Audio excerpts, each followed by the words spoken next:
पाहताय महाराष्ट्रातील सर्वात जलद news network Maharashtra police news 24। मुळातच भेसळ झाल्यानंतर दोषींवर कडक कारवाई होण्याच्या संदर्भात कुठेही राजकीय हस्तक्षेप झालेला नाही। कोणालाही वाचवण्यासाठी कोणाला पाठीशी घालण्याची भूमिका घेतली नाही।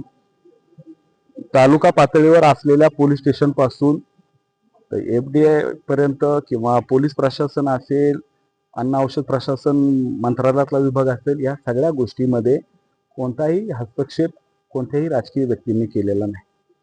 आता हे एका गोष्टीमुळे तालुक्याच्या या दूध धंद्याला थोडासा कलंक लागला हे मी मान्य करतो, पण हा कलंक लावत असताना बाकीच्यांनी आंबेगाव तालुका किती बदनाम केला, यांनी बाकीच्यांनी किती याचा राजकीय लाभ उठवण्याचा प्रयत्न केला, हे सुद्धा तुमचेच जुने मित्र नाही। आता माणूस आणि नारळ कसा निघेल माहित नाही, तो आत्मसात केल्याशिवाय, नारळ फोडल्याशिवाय कळत नाही तो चांगला निघणार आहे का सारखा निघणार आहे। तसं आता ज्यावेळेस त्यांचा सगळा स्वार्थ संपून गेल्यानंतर, म्हणजे हेच प्रकरण जर ते आमच्या बरोबरीने असते तर ते कसे बोलले असते, आज ते विरोधात गेल्यामुळं आज सगळे सर्टिफिकेट त्यांना मिळाल्यासारखं, म्हणजे अन्न औषध प्रशासनाचे ते अधिकारी आहेत का पोलीस अधिकारी आहेत हेच आम्हाला समजत नाही। प्रत्येक गोष्टीचं राजकारण करायचं हे सगळं जे चालवलेलं आहे हे 100% चुकीचं आहे।